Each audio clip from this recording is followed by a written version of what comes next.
We are back on Dev Interrupted, and I am your host, Connor Bronsdon, live from the Dev Interrupted Dome with Neha Batra. Neha is the VP of Engineering for Core Productivity at GitHub. Welcome to the show. Thanks so much for having me. It's my pleasure. I've actually heard about you from multiple folks here today who are like, oh, you're talking to Neha end of the day? That's going to be amazing. Yeah, that's absolutely terrifying. Yeah, I'm just building the hype for the audience so that really when we crash and fall, it's a lot more funny. But I actually think you have a really unique take to here, which is that you've noted that senior leaders often find themselves as this kind of in-between person who is matching business needs to talent to product execution. And because of this, I know that you've developed a framework that you apply to help senior engineering leaders strengthen that company alignment piece, which can be really challenging sometimes while you're focusing on engineering efficiency. And it sounds like you do this through establishing communication paths, forward planning, and driving accountability through your teams. All things that are important, but sometimes hard. Can you break down how that framework works and kind of introduce this to us? Yeah, absolutely. So, just to kind of take a step back, right? I think that it can be really frustrating when you feel like you're caught in between a bunch of different people and no one's really communicating towards each other. And I felt like that for a very long time in my career. And it felt like a puzzle, right? Why is this so hard for me? And ultimately, what I came out with is this framework, which is pretty simple, right? Like as you start to identify consistent conversation patterns that you're in, right? And I think the product one is the most simple one, right? You get a request, you have to pass that on to the team. The team says no, or the team says yes.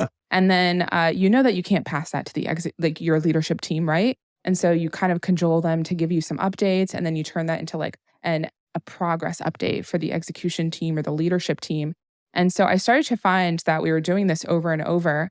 And I was like, if I have to do all the work to do this translation, how do I lower that barrier? How do I make things easier? And that's where you start to take ownership of this process and drive that accountability. I can go to my team and get them a little bit more used to some of the vernacular that we might be using with the leadership team, give them the exposure and transparency, which is a growth opportunity for them. And then when it comes to updating my management team, right, how do I have an easier way to give them those updates in a form that they like and also in a form that the team can give? So how do I just like automate this process and connect the two pieces? And that was like the big insight for me. And that's what I wanted to share back with the audience. I love that because I think a lot of folks hear framework, and unless you're in leadership, you definitely think of it as a buzzword, another framework, space framework, this framework, Neha's framework. Okay, another one. Yeah. But when you really think about it, what frameworks are, is there a way for us to reduce the cognitive load of doing a task that we're going to have to apply multiple times? And about maybe that's hiring, maybe that's how you report out. So I actually think it's really important that you've done this, because what you're doing is you're freeing up your mental capacity and time to be more successful at other key parts of your job instead of doing these continual tasks over and over. So I'd love to understand that framework a bit more. Like, what are the steps you go through? How do you approach it? Yeah, I often, it starts with frustration, actually. Oh. So the minute I start to feel like I'm doing the same thing over and over, I start to get a little bit frustrated. And I channel that frustration into creation, right? Yeah. So I say, okay, cool. What is happening over and over that I feel like I find myself kind of running into a wall? And that's the time where I need to sit down, I need to put pen to paper, and I need to understand, who am I interacting between? And what are those pieces of information that are coming to me? And what work do I have to do to translate that, right? And so that's when I start to write that into the very simple, cycle framework. And once I do that, I think the most interesting part about this is that since I've done this so many times, every single time I map this into the framework, I have the same questions that I ask. And I think that that's the value. As you said, you reduce the cognitive load, right? If I can put this into a framework, I automatically know the questions that I can ask from that framework. And those questions are, what is being provided to me? What do I need to provide? What is the work that I'm doing? And who's the most willing to change in order to make this easier? Interesting. Can you unpack that last one a bit? Because I think the first three, people are like, okay. But that fourth was a little unique. Yeah. When it comes to changing your information cycles, right? In a way, you're essentially optimizing for something. You're optimizing for less time that it takes to align, right? And when you can make that change, you can make that change between the people, you can make that change between the process, you can make that change between the tools or the product, right, that you're working with. All of those can result in like a net change in your time to align. And so the way that I kind of think about it is kind of like a Jenga tower, right? Oh, Yeah, there's a bunch of blocks that I can move, right? And I might have in my mind, I want this block to change. And as you tug on that block, the whole tower is going to come apart. And there's no way you can actually use that one. Mm. And so it's kind of cheating, but you tap on a bunch of different blocks and you kind of see which one's the most easiest to move. And, all you have to do is result in a net reduction in like time to align, right? And that makes your process easier and easier. And as you know, with the Jenga block tower, as you start to bring more pieces to the top, other blocks start to free up and get easier to move, right? And so for me, I've always pursued the path of like least friction and the path of momentum. And even when it comes to like making it easier for me to communicate with my teams and with my leadership team, I'm looking at where that path is, where the friction is, and like what's most easiest to change. I really like this Jenga metaphor, Neha, Yeah. because I also think it brings to mind the risk of taking the wrong actions as you kind of change these communication paths. How do you think about that risk element? I think that with any change that we make, we always incur some sort of risk. And I think that, there's this paradox here, right? If you are trying to reduce friction, right? And you try to change a process, for example, everyone who's involved in that process now has to adjust to a new process. And temporarily, you increase that friction, right? So pretty much with any action that you take, there's going to be some sort of risk that you need to do. And it kind of comes back to what you're trying to optimize for and where you're willing to take that risk. Yeah. I think that like as we work in organizations over time, we accrue social capital. And it's kind of like what I like to think of that as actually a risk budget, right? Where you can spend some of that risk budget on different bets that you want to make. And like just as in the tech world is very forgiving, right? And they reward people who take those risks and try to make those improvements. And so when they don't work out right, you just want to react really quickly. You want to clean it up. You want to fix it. But if it works really well in your favor, you're able to do things that you could never do before. And this came from a manager I had, Dana Lawson, a long time ago. Dana's amazing. We've had her on the show. Oh, yeah, really? Yeah, she is amazing. And she was the one who told me like, hey, you have a lot of social capital. You should use that and do something with it. And I was very risk averse at the time. I feel like a complete 180 to where I am now. The way that I kind of grew out of my shell was to say, okay, I have a budget that I can spend every quarter. What do I want to spend my coins on? And so even when it comes to changing these processes, you're taking a risk, absolutely. I'm trying to make the best bets that I can. And I will do that only when I've accrued enough capital or coin to be able to spend that on the risks that I want to take. What ways do you like spending your risk budget? I like taking risks on making things more efficient.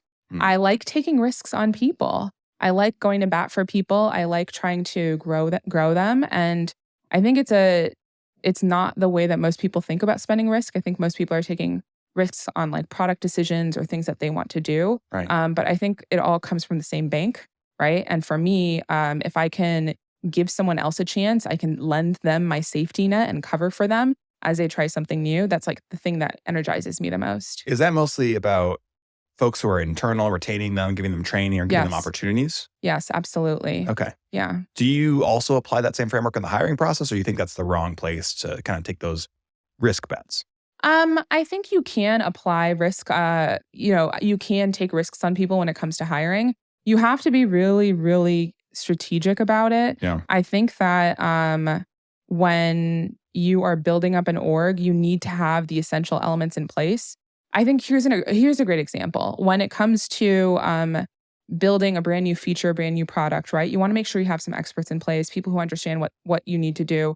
You might err towards senior and staff folks, right? Totally. And then at some point, you need to have a succession plan. You need to have people who can kind of grow through that system. And not all problems are going to be hard. Right. So for those first few folks who are a little bit more junior, who are your SE1s, SE2s, SE3s, you're kind of taking a risk, right? Yeah, because you don't know how they're going to grow. You can maybe project. Yeah. That's a great point. Exactly. There's not enough data for you to be able to conclude. But you know that there's also a risk in not investing in younger or earlier career engineers, because you need to have people succeed and grow And you're not always going to necessarily have the most technical, difficult problems for the staff engineers that created that path in the first place. Now I'm thinking about managing a risk budget across people, products, et cetera. This is okay. This is great. It's all connected. Yeah. All right. We're cooking here. You mentioned something else earlier that I want to kind of jump back to for a minute, which is the walls that you run into in an organization or as an engineering leader. What are some of the walls that you've ran into that you've now either had to learn to go over, around, under, or through? Yeah, and I would actually even add a different element to it. I've hit tons of walls. I am someone who is hell-bent on experimentation. And so I will just throw a bunch of stuff at a wall and kind of see what sticks. Love it. I think it's fascinating. And so the types of walls that I often run into, it usually has to do with anything that I'm trying to do that's like avant-garde, or avant-garde is not the word, but I'm trying to do something that people haven't done before. Experimental. Yeah, I want to experiment. I want to kind of push the envelope, right? How can we do better when it comes to increasing the diversity on our teams? How can we support marginalized people? How can we try to ship faster or try different ways of working, right? Most of those, at some point, I've hit a wall where people have said no. And usually has to do with the fact that it's like not the right time, it's not with the right people, or I just don't have enough trust in the org. But what I think is fascinating is that there's another dimension, which is time, right? You could try to go around, you could try to go over, under, whatever, or you can just say, okay, cool. Well, I have 5 places where I can kind of try to move forward. One of them's working, and I'm going to come back to the other 4. Right. And I feel like that's really important, especially when it comes to people who are really passionate about certain values and they're really hell-bent on kind of making progress in those areas. That is a total path to burnout. And that's kind of my hot take, right? Is that if you're passionate about a bunch of different things, you can easily burn out when you get that answer no. But if you have enough things that you're willing to try, you might get yes on something else and you can go and revisit later. I mean, like, if you think about it, in tech in the last few years, we've had a huge swell of people coming in. We've had a huge swell of people coming out. We've had hiring freezes. And like, I feel like the hiring market has just been up and down like a roller coaster.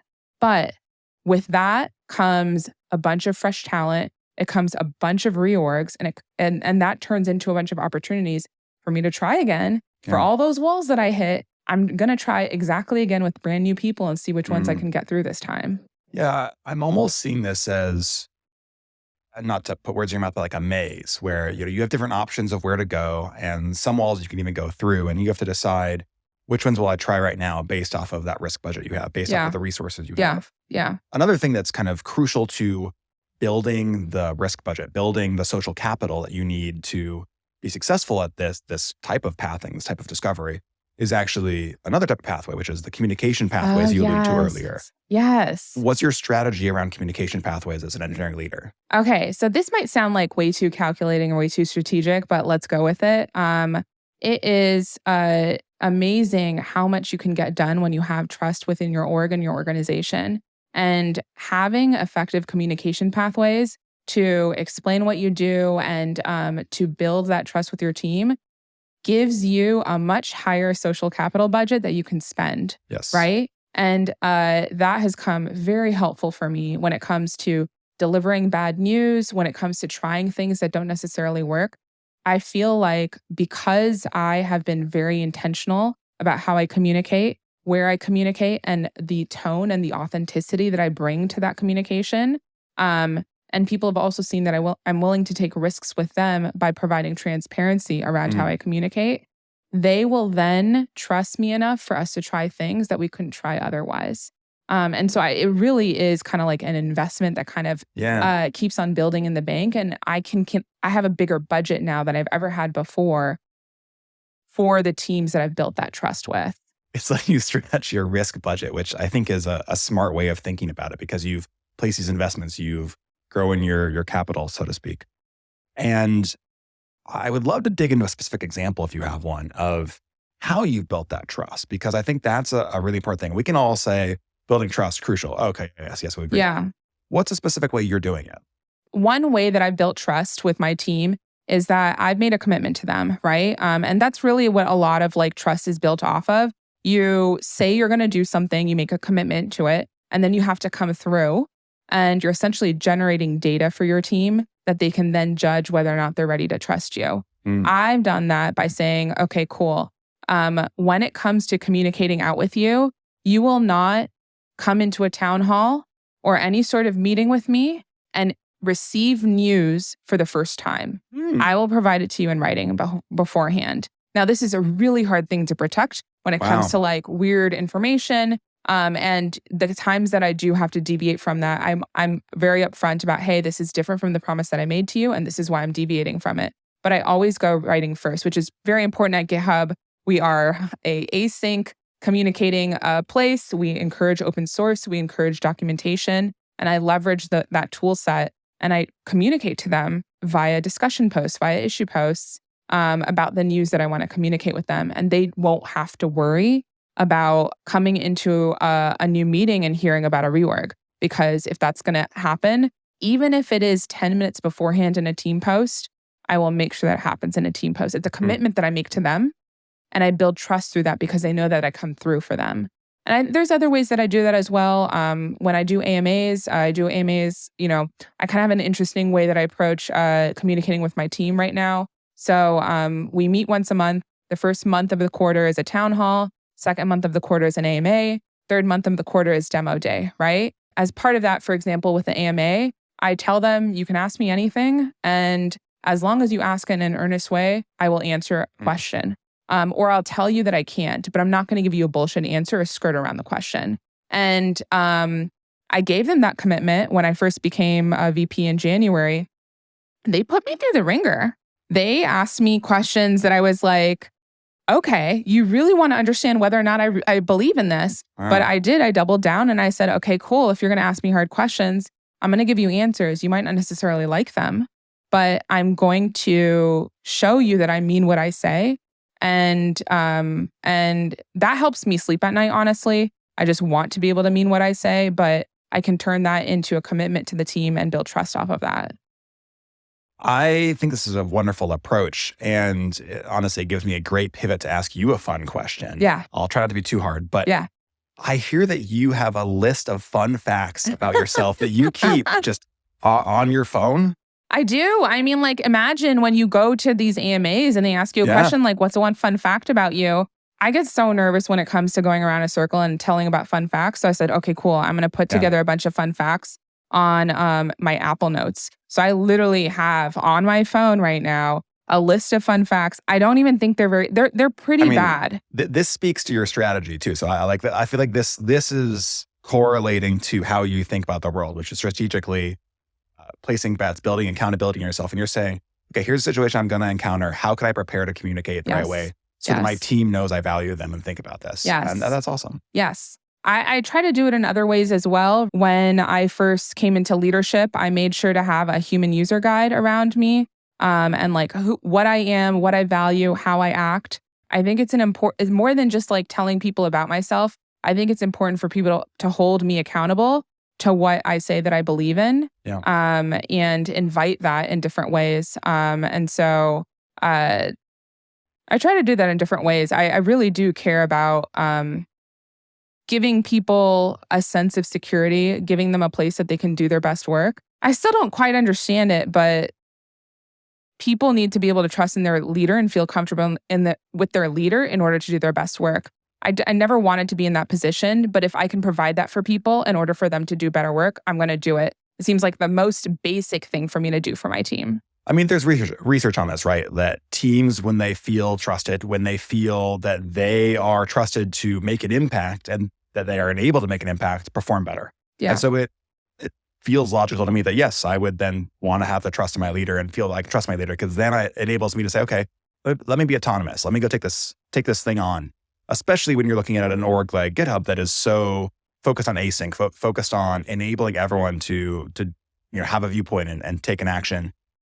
I do want to ask before we lose it. Yeah. Can you share one of your fun facts? This you're going to get a kick out of this, that's for sure. I have present ideas for my mother-in-law, tips that I collected for a trip that I did to Machu Picchu. Yep. Yeah, totally. Fun facts about Neha. I opened that in September. And then I have like a lot of ideas that I'm collecting. because I do town halls, right? Yeah. Like once a quarter. I have a bunch of ideas around like some talks that I want to do, and I just kind of add to it as I go. I'm a very big note taker, and like collecting ideas as I go. As a mechanical engineer, like we were always encouraged to have a little notebook in the back of our pocket, and I'm doing that again. I have to call myself out here and say I also keep a lot of notes on my phone. I Woohoo! may add a fun facts tab now that you mentioned Yeah, it. you totally have to do it. Because I have like a writing ideas tab. I have a things I need to communicate with my team tab. I have just like a to-dos. I have a gifts for my wife tab. So Yeah. I hear you on this. Though I have to admit I'm a Pixel user, so it's Google Notes, not Apple Notes. Don't cancel me. Cool. Good luck getting those emoji reactions in Wow. text. Yeah, no shade. Okay, I'm being majorly shaded here. We're just gonna move right along. So, fun facts about Neha. Please. The first one, man, I'm like already cringing. I really like that my fun fact about Neha is that I have a note about fun facts, and then we just close it there. But anyway, That's a good one. I think Emperor's New Groove is the most underrated movie of all time. Oh, that movie is awesome. So Yeah, I really think fair. it is. Yeah. It's very self-referential. Our producer Jackson is clapping for you behind you. Yay! My nickname at work 2 jobs ago was No Fun Neha. And I've also had the nickname No Filter Neha, which I think a lot more people would probably relate to. Okay, I see that a little bit. No, I love that. Thank you for sharing that. I appreciate you kind of getting personal with us. I see how this focus of yours helps build that accountability in your org. You're clearly very open with your team. You clearly think about them a lot, and I mean, you have the strategic mind where you want to apply it and continue to improve and do better. And it's very clear you're someone who loves to learn. What I'd love to get at though is like, okay, great, you're building accountability in your org, you're modeling that behavior. How are you getting your team members to take accountability? How are you building that accountability across your organization? I think that as a leader, there's a variety of ways to kind of build that accountability. Of course, it starts with role modeling it, right? They're not going to want to have accountability and take accountability unless you are. I think that also as a leader, it's my role to coach them and demand accountability from them. I want to work with people who want to have that automatically too. It doesn't always work that way. It's important for me to chart a path where people can take risks. They can have a safety net around that, and they can start to grow into a world where they see that how taking accountability benefits them and benefits the people around them. I am definitely the kind of person where I don't necessarily understand how to do something until I try it a few times and I get the hang of it. And I feel like that's the approach that I take with my team. Try to give them some opportunities to take accountability, to understand the consequences when they don't, understand the benefits when they do, and give them a few chances at it and coach them along the way. I mean, I think it really depends on the people. I don't have a unilateral approach, but it's important for me to always provide opportunities for people to do that and let them know that this is what I expect from them. I've mentioned the word strategy a couple times here because it's clear you think about everything within your work through this lens of how can I connect it together to make everything I'm doing more powerful and more supportive of my team and build this high-performing organization. Yeah. How can I lead better? How do you think about this forward planning element, both for yourself and for your organization? I mean, like, honestly, it starts from a very simple notion, which is just I want to work with really great people. I want to do really great work, and I want to have fun while doing it. That's the serious parts of the strategy start to stem out from that. How do you find the best talent? How do you grow the best talent? How do you get an opportunity to do really great things together? I feel like it really just starts from something super simple as like wanting to have a good time with really good people. And you go from there. And I also like kind of want to take a moment and say that, I've had the opportunity to build really successful teams before. It takes time. Right now I'm in the middle of my role, my new role that I started in January, and they are already, there's so many parts of that's already high performing. But to be able to put my own spin on it, to be able to grow into that and fit into that and help them get to the next step that they need to go, it takes time. So for example, the things that I'm looking at right now are, what are the vision that we have? Do people feel like they can kind of see where they are right now and where we need to go? Do they feel like they are connected to the company and the company's goals? Do they feel like they understand what's expected of them? right? I start with a bunch of very basic questions, and it helps me understand where we need to go and what we need to do differently. Because every single kind of organization that you work with looks very different, right? I think you have to be a good listener. You have to pause and take a look at where we really are and what the truth is. And you have to figure out how you're going to understand that truth. And then only then can you chart a plan with trusted people around you to be able to give you an indicator as to whether that's going to work or not, right? What's your approach to gathering that signal from your team about how they're feeling, and so that you can build that trust and make sure you are moving in the right direction? I think there's a bunch of different signals that you can take, and it's really important to get different kinds of signals, right? Of course, you want to talk to people, and folks are going to tell you a list of problems that they've experienced pain with recently, right? So I think people is definitely one way to get signals. I think you should look at different levels. You should look at who's the most marginalized versus who has the power. You should look at people both on the IC level and on the management level. So I try to sample from a bunch of different places. And you can put out, for example, you can put an open call out for a feedback, and you're going to get people who definitely don't have the fear to provide that feedback. But that's going to be very different from like your dark matter users who never respond to something right. And so people is its own piece, right, of taking different ways to kind of cut your population up and figure out how you can get a signal from them. Eventually, you figure out who is providing you consistent information that like lines up with your truth. And so you hone that side. You can also take a look at tangibles and outcomes, right? So people said that they were going to do a thing. What actually happens? There's a track record behind everything. And essentially, if you're looking at a system, you're looking at what you put into it and you're looking at what it produces. So I can look at that evidence, which has to do with like our roadmaps, our OKRs, our planning docs, our posts around what we do, our strategy docs, and what we ship, right? So that's another signal that I kind of pick up on. And I have to benchmark that either against what I believe is true based on what I know already, or I'll talk to other leaders in other organizations within GitHub outside, right? Around what is normal right now.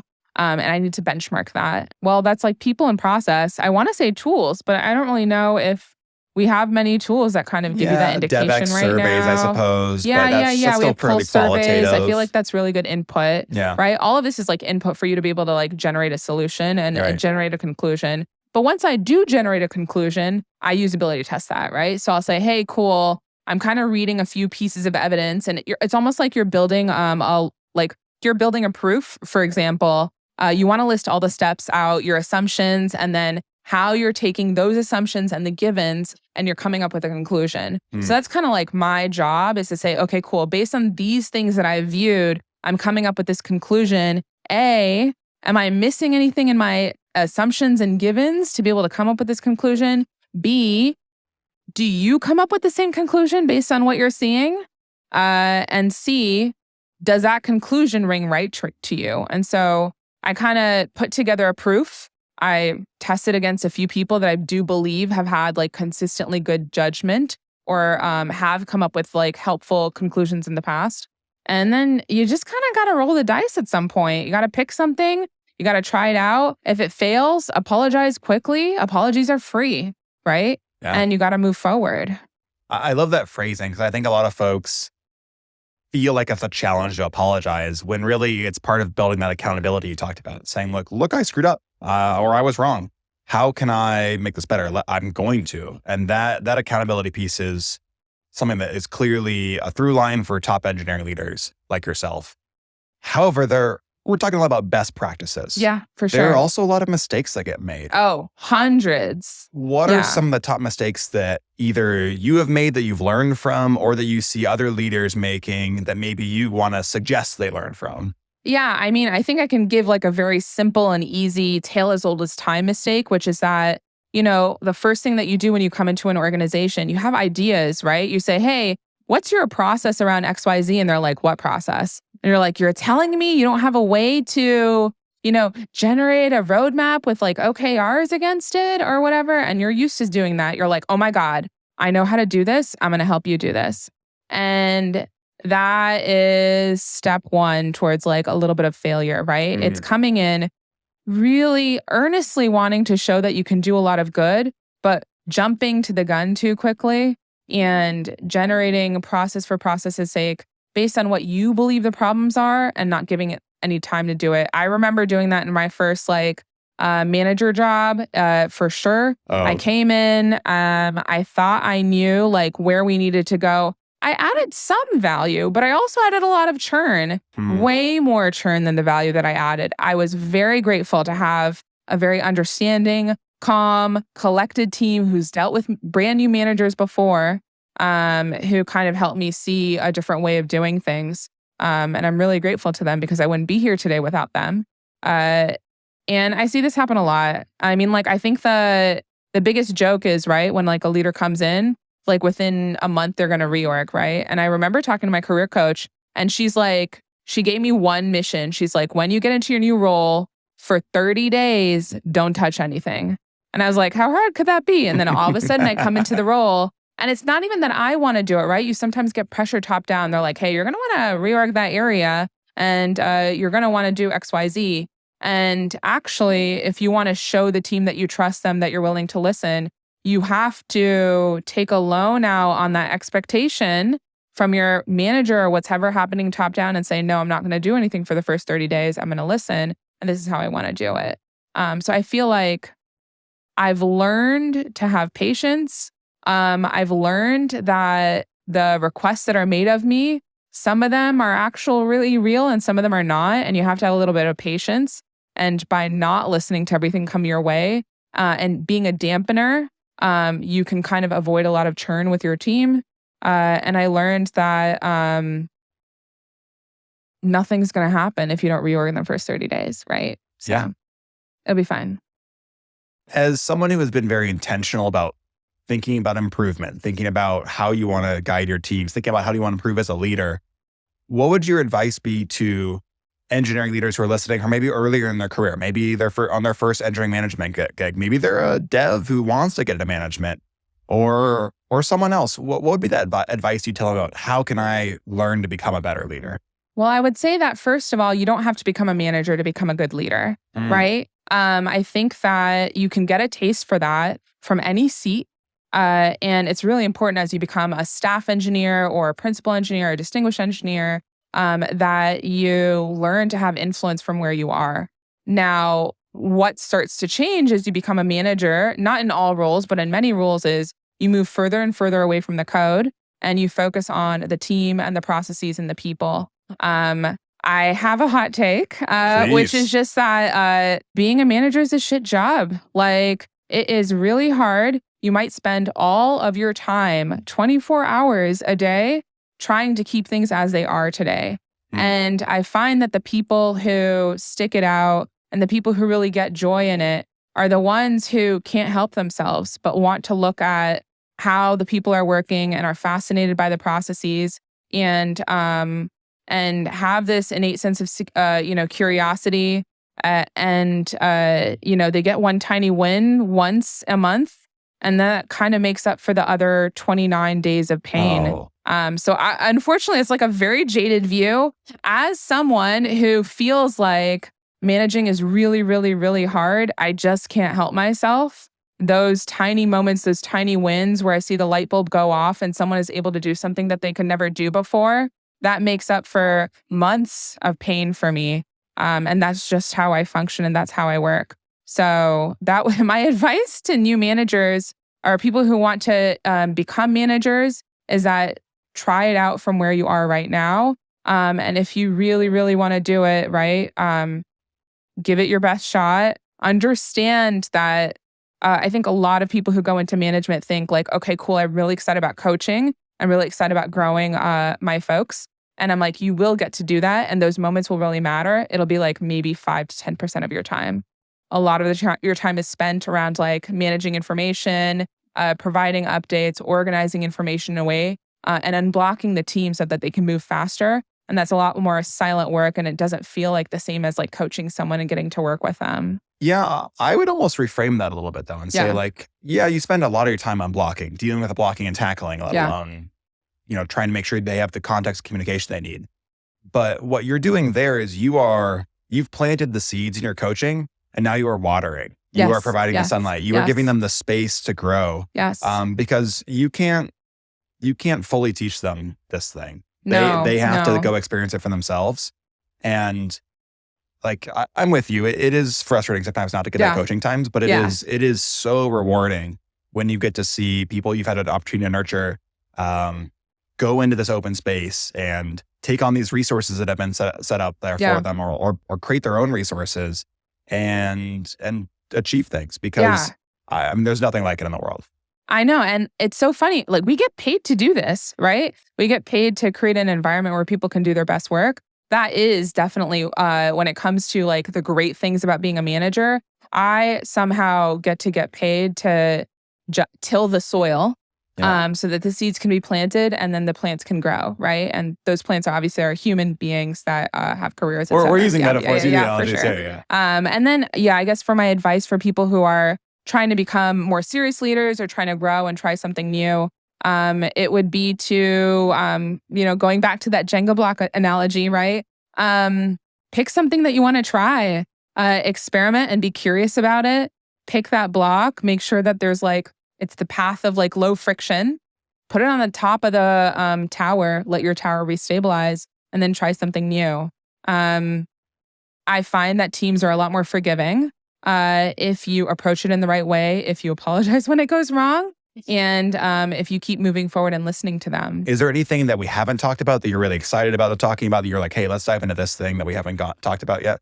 I have like a very big passion around experimentation, as you can kind of like see and pick at. I take that pretty seriously. So it's like, even when I started dating, I started running experiments when I was dating, and I actually found my husband while running an experiment because I just got bored and I needed to find a way to like entertain myself and like build curiosity into the world. Being on Tinder sucks, right? And you kind of go through the same cycles over and over and over again. And you have to find a fresh way to keep, you have to find a way to keep your curiosity about the world, to not like get too jaded. And so I realized that one way I could do that is to mine for information.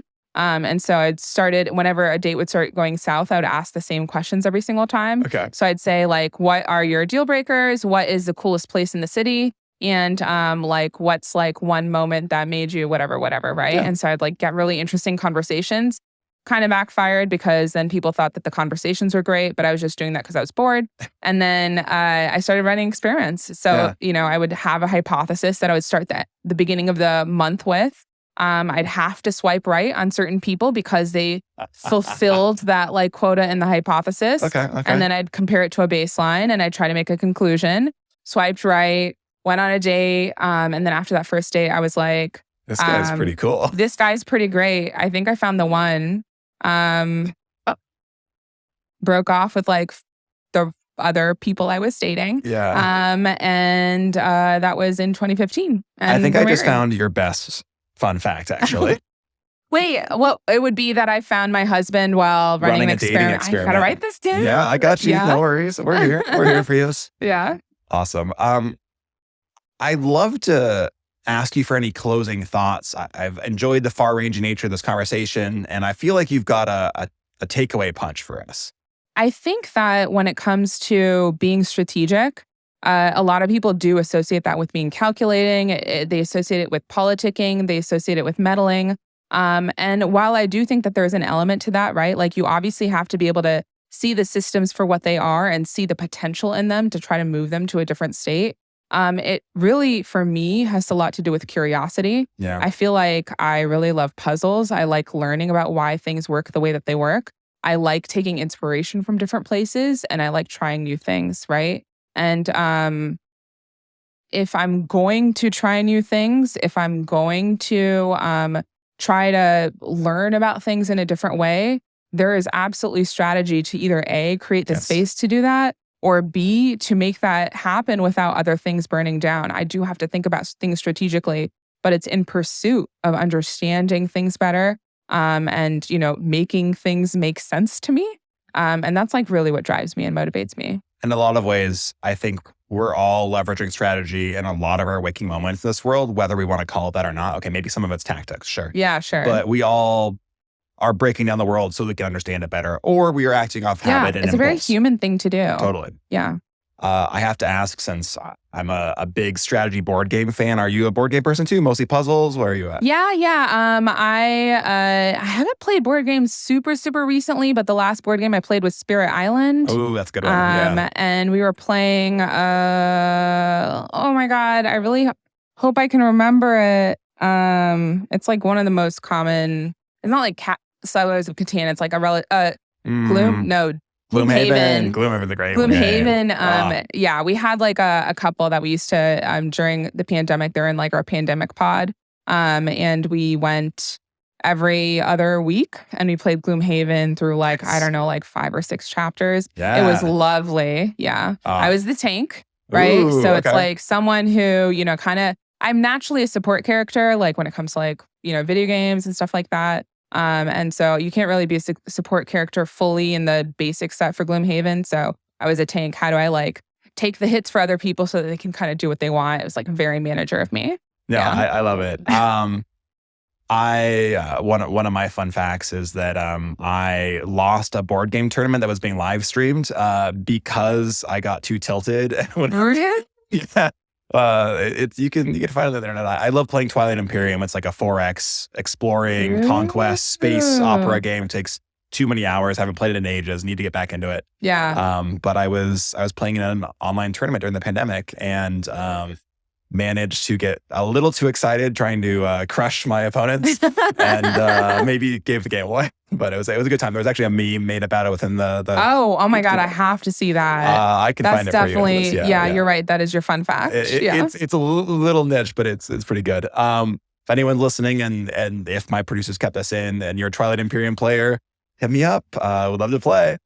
All right. On that note, I'd love to give our listeners an opportunity to follow your work, Neha. I've really enjoyed this conversation. Where can they find you online? If you want to see a graveyard of past tweets, I am Nerd Neha both on Twitter. I'm Nerd Neha on GitHub. I am Neha Batra on LinkedIn. You'll identify me because I work at GitHub, so I don't put posts out too frequently, but if I do, they're probably going to show up on LinkedIn. Excellent. Well, Neha, I'll make sure to connect with you on LinkedIn. I bet you a few of our listeners will as well. And thanks for coming on the show. We've really enjoyed it. Yeah, thank you so much for having me. This is great.